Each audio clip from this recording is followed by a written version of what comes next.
100 years ago, my great-grandfather was a camel driver. Now, this hasn't got anything to do with the story, except to show what an eccentric lot my family really were.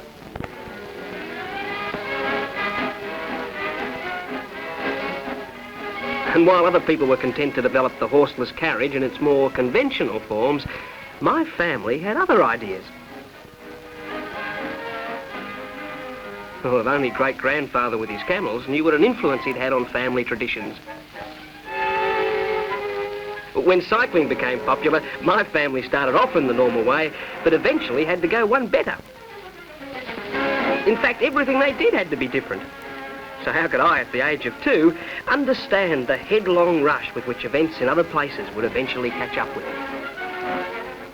It began about 1856 when James Alexander Holden started a leather business in Adelaide, making harnesses, saddlery and sporting goods.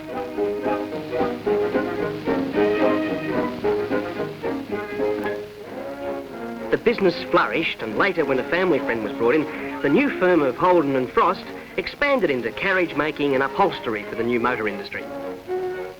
A new company was formed when the events of World War I caused an embargo on the importation of car bodies.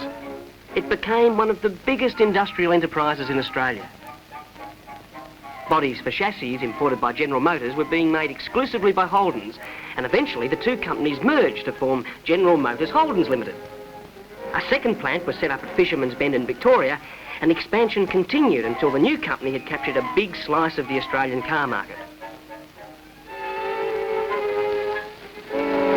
But still, only bodies were being built.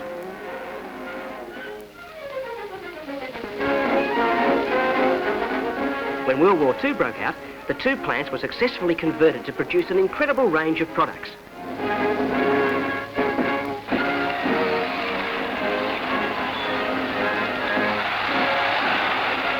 The war effort proved the potential of secondary industry in Australia, and the government threw out a challenge. It was taken up by GMH. And here was I, at 17 years of age, with a huge problem.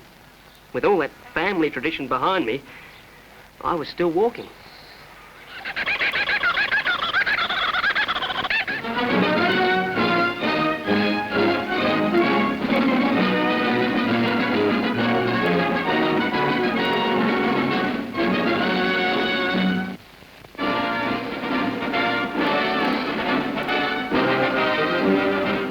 One of Australia's newest industrial centres is Fisherman's Bend near Melbourne. Not so many years ago, a swamp. Now the centre of manufacture of Australia's first produced motor car, the Holden. Australia's Prime Minister, Mr. Chifley, is one of the first to inspect the completed model. Inside the 50-acre plant, equipped at the cost of millions, a milling machine planes both sides off the cylinder block at once. Engine assembly of the 6-cylinder overhead valve 21.6 horsepower motor is only passed after rigorous tests to suit Australian conditions. And that's how she looks, the car whose appearance and general design had an element of secrecy for so long.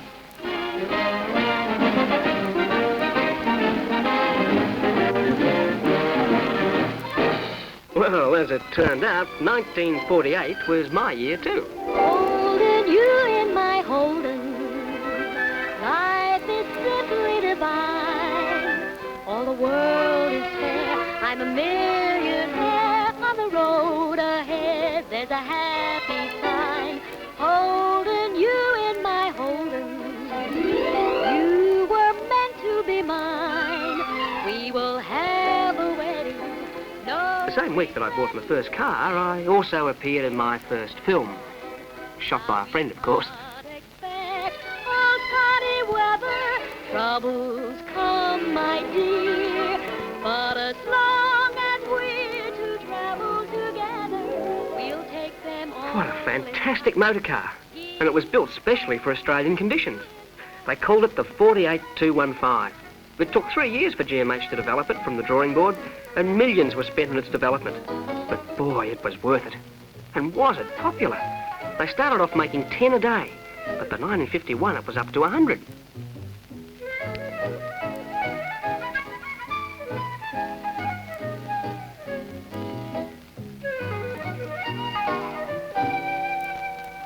A few of us did our own thing the year that GMH brought out the second model Holden. A beautiful car with a beautiful name. FJ. Vintage 1953, an Australian to the core. Now they were making 200 a day, but still couldn't keep up with the demand.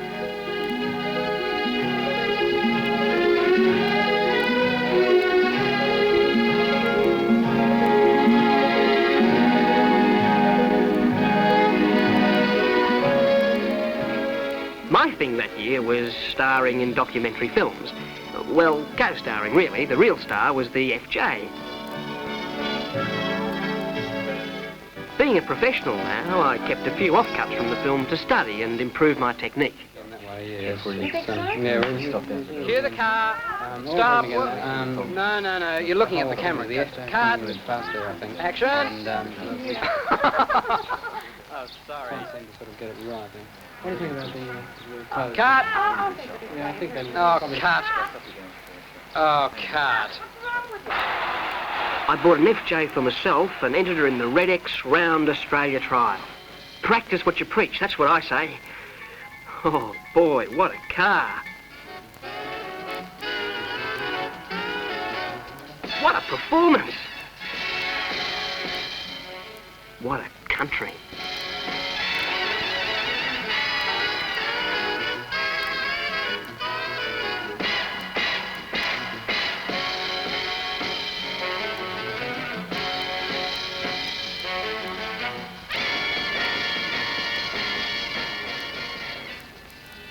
In 1956, GMH announced a huge expansion program.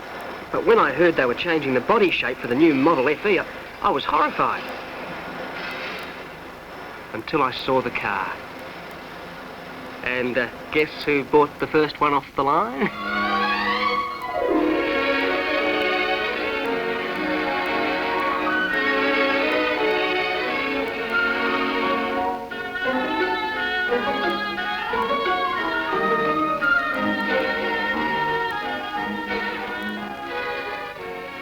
'58 was the year of the FC. Oh boy, were they keeping those models coming.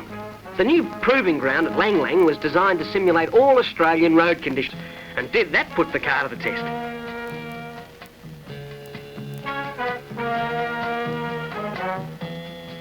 Naturally, I bought one, and the only trouble I had was with my delayed action shutter. Anyway, you've got to admit I've got some great shots of the car.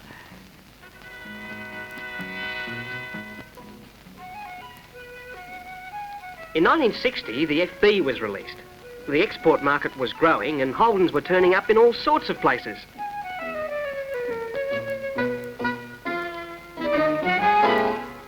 The following year saw the inauguration of John Kennedy, the EK Holden, and some of the most daring feats known to the motor car industry.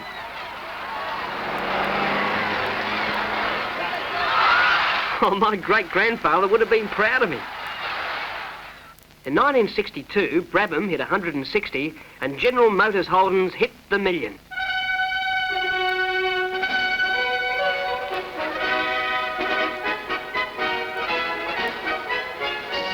What an achievement, and in only 14 years.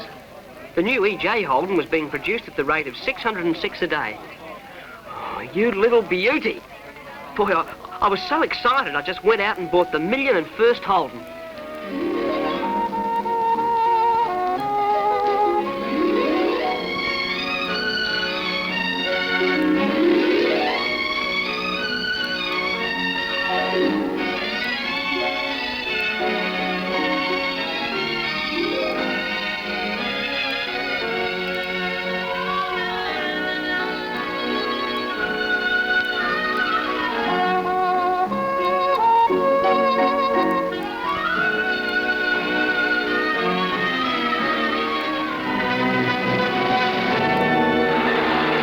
In 1963, the Queen visited General Motors Holden's plant at Elizabeth, where they were making the new EH Holden. I wonder why they didn't call it the ER.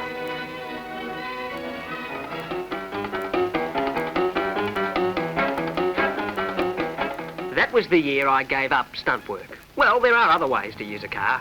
I had a holiday in Sydney.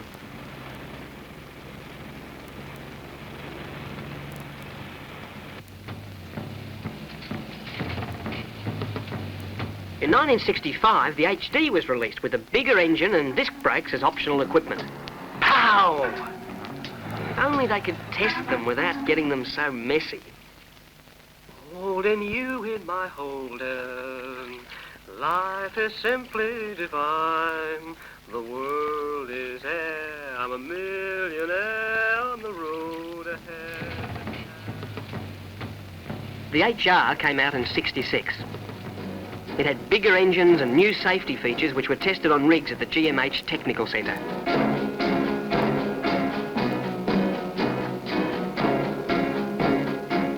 I found that keeping up the pace was becoming more and more difficult.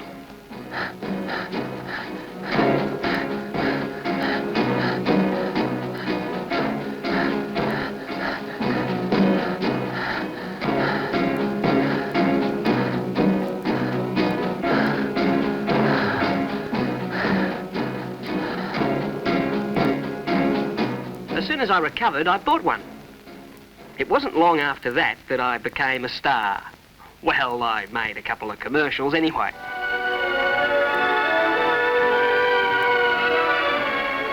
Brougham. The new Brougham. A whole new philosophy of luxury and distinction. A car for successful people who want to graduate to a luxury car while they're still young enough to enjoy it.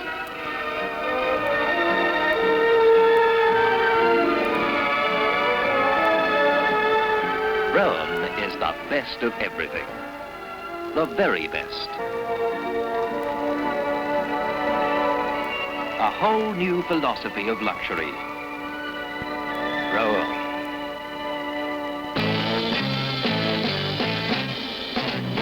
It's a shape, it's a look, it's a style that's coming up. Pow! It's Torana, it's the feel of now.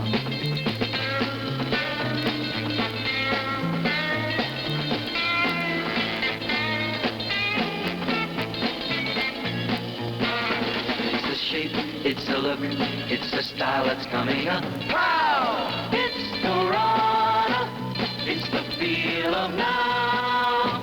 Torana, the eye catcher. Pow!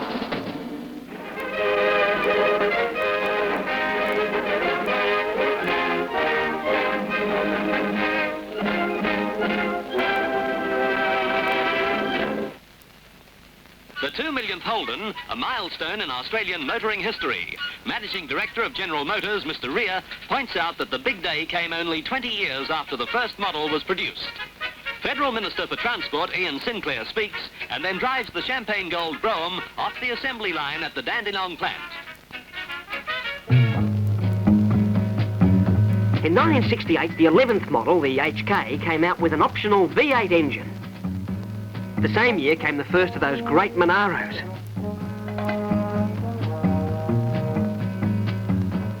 Oh, look at that car.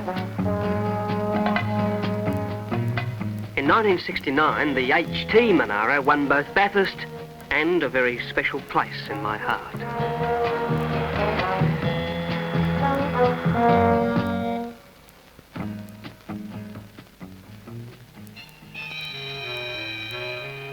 At last, I had an opportunity to work behind the cameras. My assignment to film the 1970 HGE before its release. And actually, it was a personal assignment. I just couldn't wait to see it.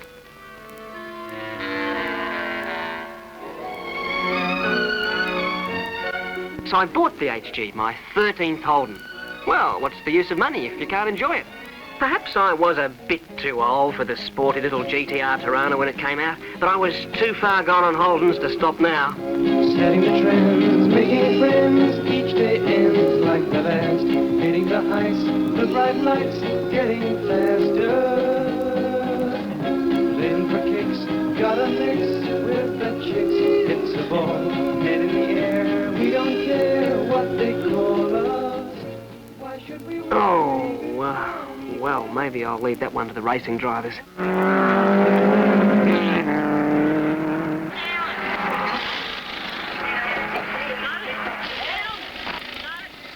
I suppose you could say that GMH were always looking towards the future. As early as 1966, they were making cars available to high schools for student driver education courses. And now those lucky kids are driving Tiranas and HQs.